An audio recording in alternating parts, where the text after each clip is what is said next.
হাতে বেশ কয়েকদিনের ছুটি মানে মন চায় পাহাড়ে যেতে। তাই আবারও 4 রাত 5 দিনের একটা প্ল্যান বানিয়ে বেরিয়ে পড়লাম নর্থ বেঙ্গলের উদ্দেশ্যে, যেখানে আমরা ঘুরে দেখেছিলাম লাভা, কালিম্পং, সিটং আর দার্জিলিং এর খুবই সুন্দর একটি গ্রাম দাওয়াই পানি থেকে। তবে আজকের পর্বে থাকছে লাভা ভ্রমণের যাবতীয় তথ্য, কোথায় ছিলাম আর কি কি ঘুরে দেখলাম। সুস্বাগতম সকলকে আরও একটা নতুন গন্তব্যের নতুন ভিডিওতে। কথায় আছে পাহাড় নাকি ডাকে, মানে মাউন্টেন্স আর কলিং, আর সেই পাহাড়ের ডাকে সাড়া দিতেই চলে এসেছি কিন্তু আবারও পাহাড়ে। বর্তমানে আমি কিন্তু রয়েছি নিউ জলপাইগুড়ি ট্যাক্সি স্ট্যান্ডে। আমাদের গাড়ি কিন্তু স্ট্যান্ডে চলেই এসছে। এবার কিন্তু ওই গাড়িতে চেপে আমরা রওনা দেব লাভার উদ্দেশ্যে। ট্যাক্সি স্ট্যান্ড থেকে বেরিয়ে এখন আমাদের গাড়ি কিন্তু ছুটে চলেছে লাভার উদ্দেশ্যে। আর এই পুরো ট্রিপটা কিন্তু আমরা করছি সুবল ট্যুর অ্যান্ড ট্রাভেলসের তরফ থেকে। এই সুবল ট্যুর অ্যান্ড ট্রাভেলসের তরফ থেকে কিন্তু আমরা ইস্ট সিকিমের ট্যুরটাও খুব সুন্দর করেছিলাম। দাদার নাম্বার আমি কিন্তু ডেসক্রিপশনে এবং স্ক্রিনে দিয়ে দেবো, ওখান থেকে কন্ট্যাক্ট করে আপনারাও কিন্তু বুক করে নিতে পারেন আপনাদের ট্যুর। ঠিক আছে, এইটুকুই দেবো। আমাদের গাড়ি কিন্তু এখন তিস্তা ব্যারেজের ওপর দিয়ে যাচ্ছে। নিচেই দেখুন তিস্তা নদী, কি বিশাল নদী। লাভা যাওয়ার পথে আমরা কিন্তু এসে দাঁড়িয়েছি এখন আম্বিয়ক ভিউ পয়েন্টে। এই যে এখানে কিন্তু রয়েছে আই লাভ আম্বিয়াং লেখাটা। তবে মেঘ না থাকলে কিন্তু আরও বেশি সৌন্দর্য দেখা যেত।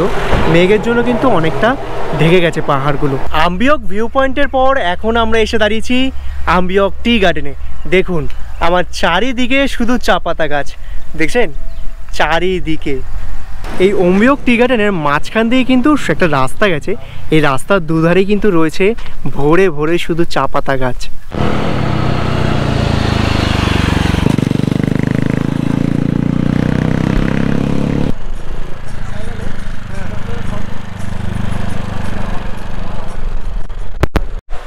আমরা কিন্তু এসে দাঁড়িয়েছি আরও একটা সাইট সিনে। এটার নাম হচ্ছে পাপড়খেতি চেইল খোলা। এই হচ্ছে পাপড়খেতি চেইল খোলা ভিউ পয়েন্ট। আর নিচ দিয়ে কিন্তু একটা ছোট্ট মতো নদীর ধারা, খরস্রোত নদীর ধারা কিন্তু বয়ে যাচ্ছে। ওই ব্রিজের পাশ দিয়ে একটা রাস্তা নিচের দিকে নেমে এসছে। আমরা কিন্তু নিচের দিকে নেমে একদম যে নদীটা বয়ে যাচ্ছে সেই নদীটা কিন্তু একদম সামনে চলে এসেছে। দেখুন কি সুন্দর লাগছে জায়গাটা, দারুণ কিন্তু ভিউ আসছে। আমরা কিন্তু সবে এসে নামলাম লাভাতে। আর এখানে মেঘলা তো ওয়েদার আছেই, তার সাথে সাথে ঠান্ডা মারাত্মক। আর এই কিন্তু দেখা যাচ্ছে লাভা মনেস্ট্রি। এই যে এদিকে কিন্তু দেখা যাচ্ছে লাভা মনেস্ট্রি। আর এই হচ্ছে আমাদের হোমস্টে যাওয়ার রাস্তা। এই যে এটা হচ্ছে 202 নম্বর রুম। এটা হচ্ছে আমাদের আজকে এই রুমটা থাকার জন্য কিন্তু দিয়েছে। এই যে ঢুকেই কিন্তু এখানে ট্রিপল বেডরুম। এখানে ঢুকেই কিন্তু এখানে একটা সিঙ্গেল বেড আর একটা কিন্তু ডবল বেড রয়েছে। এখানে মিরর রয়েছে, দুটো বড় সাইজের জানলা রয়েছে, এখানে ওয়ার্ড্রপ রয়েছে। আর এই হচ্ছে ওনাদের বাথরুম। বাথরুমটা দেখি, বাথরুমটা কিন্তু বেশ পরিষ্কার পরিচ্ছন্ন। আর আমাদের এই রুমের একটা জায়গা দেখাবো, মানে বারান্দাটা। আর এই বারান্দা দিয়ে কিন্তু দারুণ সুন্দরভাবে পাহাড়ের ভ্যালিগুলো দেখা যায়। দেখুন একবার জাস্ট কি সুন্দর লাগছে। যদিও এখন মেঘ থাকার জন্য পুরোপুরি কিন্তু পাহাড়ের ভ্যালিগুলো পরিষ্কারভাবে দেখা যাচ্ছে না, কিন্তু রোদ উঠলে আপনি কিন্তু খুব সুন্দরভাবে এই পাহাড়ের ভ্যালিগুলো মজা নিতে পারবেন, তাও এই বারান্দাতে বসেই। আর আমরা যে হোমস্টেটাতে রয়েছি সেই হোমস্টে থেকে কিন্তু লাভা মনেস্ট্রি পায়ে হেঁটে মাত্র 1 সেকেন্ডের ব্যাপার। মানে এই সামনেই কিন্তু রয়েছে লাভা মনেস্ট্রি। আর তার সাথে তো রয়েছে এখানকার এত সুন্দর প্রাকৃতিক সৌন্দর্য, জাস্ট অসাধারণ অসাধারণ। ফ্রেশ হয়ে চলে এসেছে কিন্তু টিবেট হোমস্টের ডাইনিং এরিয়াতে দুপুরে লাঞ্চ করতে। আর লাঞ্চ আমাদের দিয়ে দিয়েছে। তার আগে দেখাবো এই ডাইনিং এরিয়া থেকে কিন্তু এরকম সুন্দরভাবে পাহাড়ে কিন্তু ভ্যালি দেখা যায়। আর এখানে আমাদের দুপুরের খাবারে দিয়েছে উচ্ছে ভাজা দিয়েছে, ডাল দিয়েছে, এখানে আলু ভাজা দিয়েছে, এখানে দিয়েছে পটল আলুর তরকারি, সয়াবিনের তরকারি, আর এখানে দিয়েছে ডিম কারি। তার সাথে কিন্তু দিয়েছে স্যালাড, পাঁপড় আর ভাত।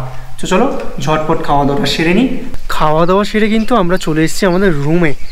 আর রুমে আসা মানে খেয়ে উঠে মারাত্মক কিন্তু ঠান্ডা লাগছে। আর এখানে ঠান্ডাও কিন্তু সেরকমভাবে পড়েছে, মানে রীতিমতো কাঁপছি।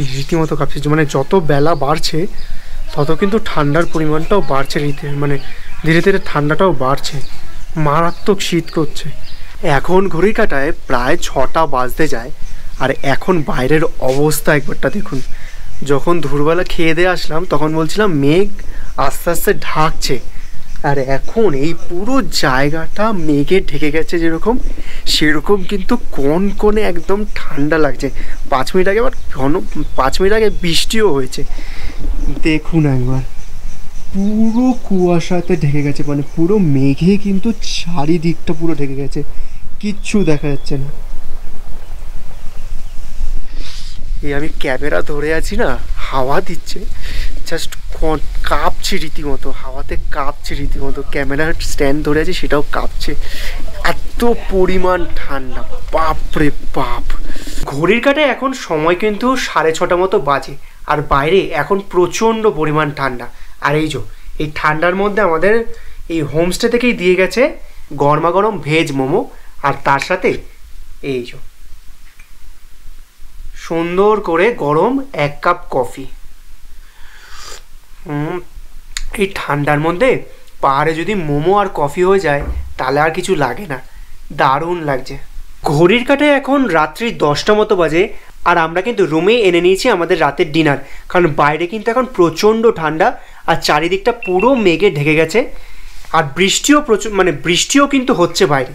আর আমাদের ডিনারে দিয়েছে রুটি আলু ভাজা, তার সাথে দিয়েছে চিকেন কারি, আর তার সাথে কিন্তু সুন্দর করে 1 প্লেট সাজিয়ে দিয়েছে স্যালাড। চলো ঝটপট খাওয়া দাওয়া সেরে নিই। Good morning from lava.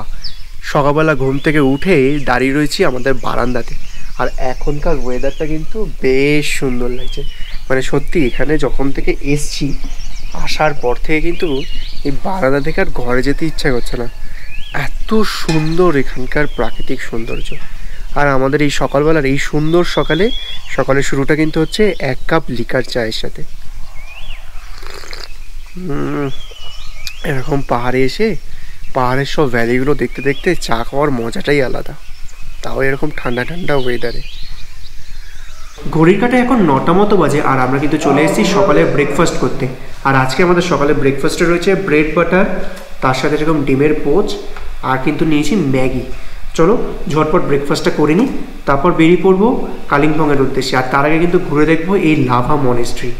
Breakfast করে কিন্তু আমরা বেরিয়ে গেছি, আর আমাদের প্রথমেই যে জায়গাটা ঘুরে দেখবো সেটা হচ্ছে লাভা মনেস্ট্রি। আমরা যে হোমস্টেটা রয়েছি সেই হোমস্টের একদম পাশেই কিন্তু রয়েছে লাভা মনেস্ট্রি, আর ঠিক এই জায়গাটাতে কিন্তু রয়েছে লাভা স্কুল। তো চলো মনেস্ট্রিতে যাওয়া যাক। আমরা কিন্তু এখন রয়েছি লাভা মনেস্ট্রির ভেতরে, আর এই মনেস্ট্রির ভেতরে যে রাস্তাটা দিয়ে ঢোকার এন্ট্রেন্সটা, সেই এন্ট্রেন্স দিয়ে কিছুটা এসেই দেখুন এখানে ভিউটা দেখুন একবার।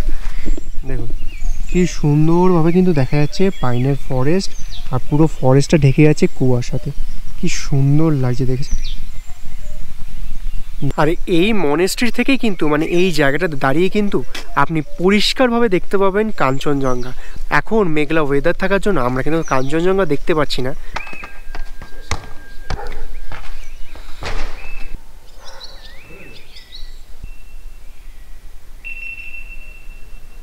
আমরা কিন্তু এখন রয়েছি লাভা মনেস্ট্রির ভেতরে, এবং মনেস্ট্রি কিন্তু ভীষণ সুন্দর, এত শান্ত নিরিবিলি জায়গা। আপনি আসলে কিন্তু আপনার মন সত্যি ভালো হয়ে যাবে, এবং মনে আলাদাই একটা শান্তি উপলব্ধি করবেন। লাভা টিবেট হোমস্টে ছেড়ে আমরা কিন্তু গাড়িতে উঠে পড়েছি, এবার রওনা দিলাম কালিম্পংয়ের উদ্দেশ্যে। কালিম্পং যাওয়ার পথেই কিন্তু আমরা ঘুরে দেখবো কিছু সাইট সিন। আমরা কিন্তু এখন এসে দাঁড়িয়েছি লাভা ভিউ পয়েন্টে। এই যে দেখুন আমার ঠিক পেছনেই লেখা আছে আই লাভ লাভা। তবে এখান থেকে কিন্তু এই ভিউ পয়েন্ট থেকে কিন্তু খুব সুন্দরভাবে কিন্তু ভিউ আসে, এবং হয়তো কাঞ্চনজঙ্ঘা হয়তো দেখা যায় এই ভিউ পয়েন্ট থেকে। তবে ওয়েদার যা মেঘলা, তার জন্য কিছুই দেখার সম্ভব হয়ে উঠছে না। আমরা কিন্তু এখন ঢুকে পড়েছি লাভা পাইন ফরেস্টে। এই দেখুন, দেখেছেন পেছনে পুরো পাইনের জঙ্গল, কি সুন্দর বলুন তো এই জায়গাটা। দেখুন আমার চারিদিকে শুধু এখন পাইনের ফরেস্ট, কি সুন্দর একটা সিনারি। আর এই পুরো ফরেস্টটা এখন মেঘে পুরো ঢেকে রয়েছে। এই পাইন ফরেস্টের মধ্যে দিয়ে হাঁটছি, ছবি তুলছি, দেখছি এই পাইন ফরেস্টের যে মেঘের যে ঘনত্ব, মেঘের যে পরিমাণটা সেটা কিন্তু আরও বাড়ছে, এতটাই বেড়ে যাচ্ছে যে আমার সামনে যে দাঁড়িয়ে আছে তাকেও ঠিকঠাকভাবে দেখা যাচ্ছে না, এতটা পরিমাণে এখানে কুয়াশা জমে গেছে। তবে এখানকার প্রাকৃতিক সৌন্দর্য সত্যি মুগ্ধ করার মতো, দারুণ। আর এই পাইন ফরেস্টে যদি আপনারা আসতে চান তাহলে বলে রাখা ভালো, এই পাইন ফরেস্টে আসলে কিন্তু আমাদের টিকিট করতে হবে। আপনাদের জনপ্রতি 20 টাকা করে এন্ট্রি ফি দিয়ে কিন্তু এই লাভার পাইন ফরেস্টে ঢুকতে হবে। ঘন মেঘের চাদরে ঢেকে থাকা রাস্তার মাঝখান দিয়ে আমাদের গাড়ি ছুটে চললো লাভার পাইন ফরেস্ট ছেড়ে কালিম্পং এর উদ্দেশ্যে। আমরা কিন্তু এখন এসে পৌঁছে গেছি ডাবলিং ভিউ পয়েন্টে। আর এই ভিউ পয়েন্ট থেকে এখন আর কিছুই ভিউ পাওয়া যাবে না, কারণ ওয়েদারের যে অবস্থা। আর যদি ওয়েদার পরিষ্কার থাকে তাহলে কিন্তু এই ভিউ পয়েন্ট থেকেই আপনারা কাঞ্চনজঙ্ঘার ভিউ পাবেন খুব সুন্দরভাবে। তো চলুন, এখানে একটা স্কাই ওয়াক আছে, এই দেখুন, এই স্কাই ওয়াকে যাওয়া যাবে। আর দেখুন এই দিকে হচ্ছে তো স্কাই ওয়াকটা রয়েছে ওপরে, আর ঠিক এইখানে কিন্তু একটা ক্যাফে রয়েছে। আর এরকম সুন্দর একটা প্রাকৃতিক পরিবেশের মাঝখানে বসে দোলনাও রয়েছে, দোল খেতেও পারে। দোল খেতে খেতে এরকম সুন্দর প্রাকৃতিক সৌন্দর্য কিন্তু উপভোগ করতে পারেন।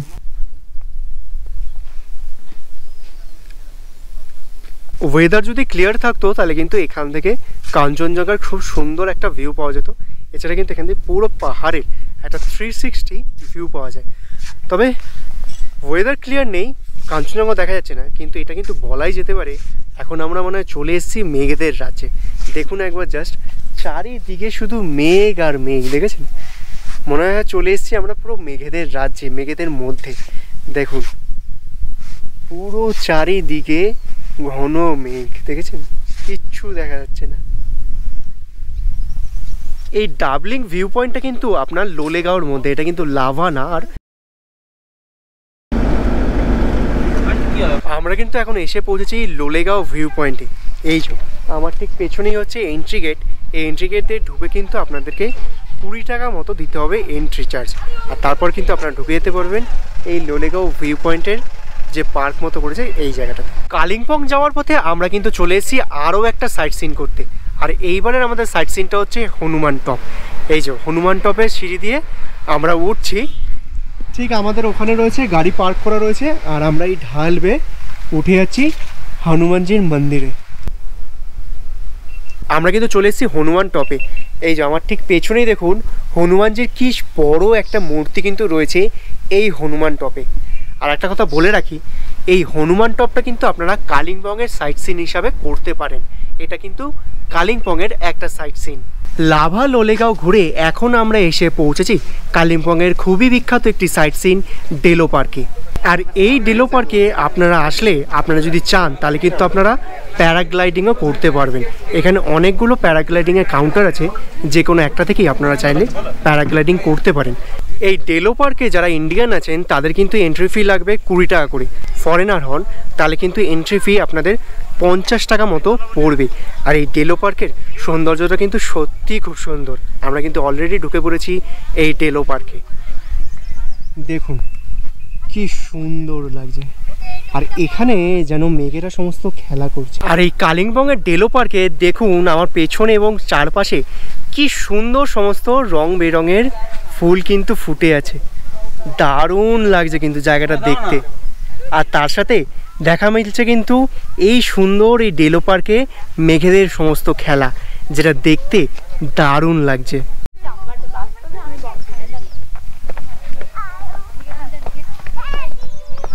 আর এই ডেলো পার্কটা কিন্তু বিশাল বড় একটা জায়গা নিয়ে তৈরি, দারুণ সুন্দর এবং খুব সুন্দর করে সাজানো হয়েছে এই ডেলো পার্কটাকে। সবথেকে বেশি ভালো লাগছে এই ডেলো পার্কের চারিদিকে এত সুন্দর সমস্ত রং বেরঙের ফুল ফুটে আছে না, যা সত্যি মুগ্ধ হয়ে যাওয়ার মতো। দেখুন কি সুন্দর সমস্ত ফুল ফুটে আছে কিন্তু।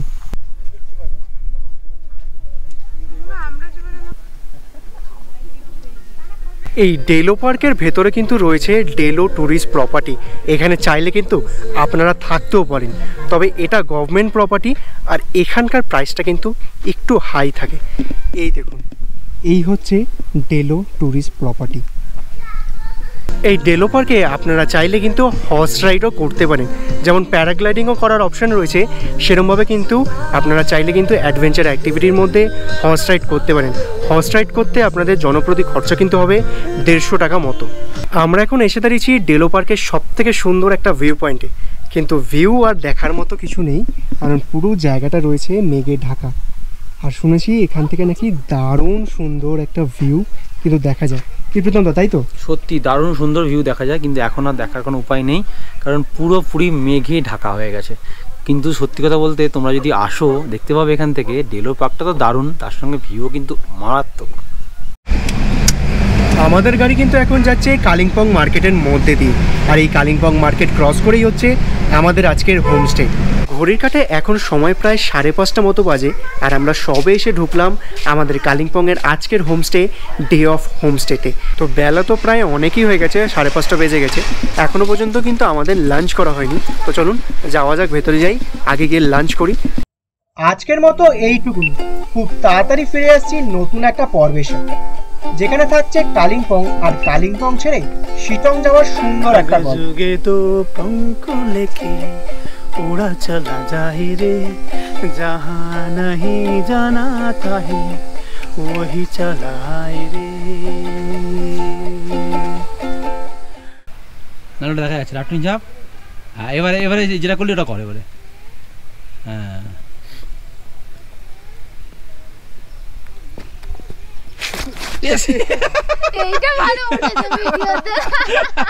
দেখো বন্ধুরা, এখানে ইউটিউবের ভিডিও বানাতে গিয়ে নিজেই এখন